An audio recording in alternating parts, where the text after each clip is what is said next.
Здравствуйте! В эфире программа «Вокруг нас». И сегодня наш гость, заместитель главного государственного инспектора города Канаш Канашского района по пожарному надзору Дмитриев Александр. Здравствуйте. В начале нашей беседы не могли бы вы довести статистику по пожарам и их последствиям? На 25 мая 2021 года на территории Чувашской республики зарегистрировано 683 пожара. На аналогичный период 2020 года статистика насчитывала 682 пожара. Рост на один случай. На пожарах погибло 55 человек.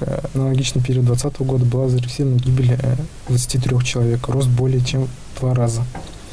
Травмы различной степени тяжести на пожарах получили 23 человека. В 2020 году этот показатель составлял 32 человека. Обстановка с пожарами и их последствиями на территории города Канаш и Канашского района складывается следующим образом. С начала 2021 года зарегистрирован 51 пожар. В прошлом году также было зарегистрировано 51 пожар. Но, несмотря на это, на пожарах в этом году погибло 5 человек. В прошлом году была зарегистрирована гибель только 2 человек. Рост составил 67%. Периодически в новостных лентах появляется информация о том, что причиной пожара послужила детская игра с огнем. Да, всего за 2020 год на территории Российской Федерации зарегистрировано 2317 пожаров, причинами которых стала детская шалость с огнем. На таких пожарах погибло 67 человек, еще 180 человек получили травмы различной степени тяжести. Конкретно в Чувашии в 2020 году зарегистрировано 27 пожаров данной категории. К сожалению, не обошлось без жертв. В марте прошлого года в результате пожаров в Чебоксарах погибла женщина и 2 несовершеннолетних ребенка. Причиной пожара как раз-таки стала шалость детей с огнем. На сегодняшний день зарегистрировано 7 пожаров по данной причине. Почему это происходит? В списке детских развлечений огонь стоит далеко не на последнем месте. Игры с огнем у ребенка порождаются любопытством и стремлением подражать взрослым. При этом, играя со спичками, разводя костры, дети для своих подвигов выбирают неподходящие укромные места. Подвалы, чердаки, заброшенные постройки и тому подобное. Пожары в этом случае происходят из-за отсутствия у детей навыков осторожного обращения с огнем и недостаточным контролем со стороны взрослых. Стремление к самостоятельности особенно проявляется в то время, когда дети остаются одни. Скоро лето. У школьников предстоят каникулы. Как обезопасить детей от пожаров?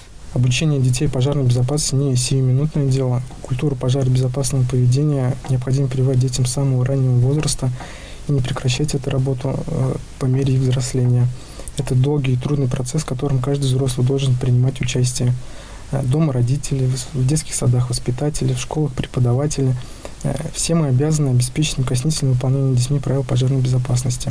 Обязанность каждого взрослого пресекать всякие игры с огнем и разъяснять детям об их опасности. Что конкретно можно порекомендовать взрослым, чтобы оградить ребенка от желания баловаться с огнем?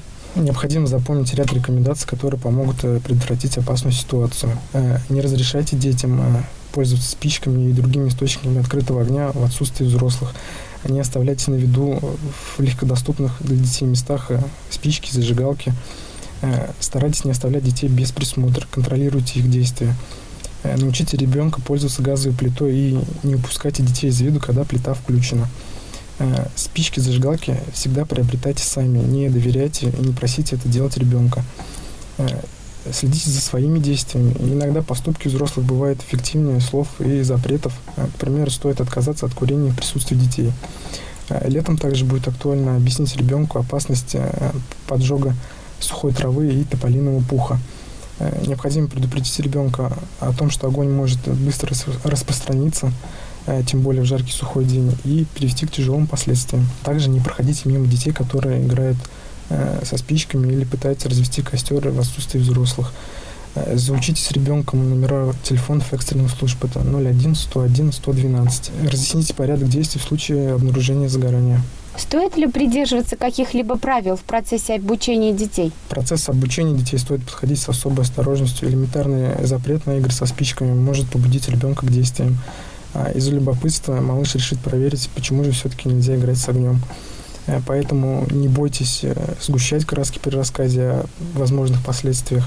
Нужно стремиться к тому, чтобы ребенок осознал, что спички – это не игрушка, а огонь не забава. Чтобы у него сложилось впечатление о пожаре как о тяжелом бедствии для людей. В завершении эфира, что бы вы хотели добавить? Уважаемые жители города Канаша и Канашского района, Задумайтесь о безопасности своих жилищ и помните, соблюдение требований пожарной безопасности – залог сохранности вашей жизни и вашего имущества.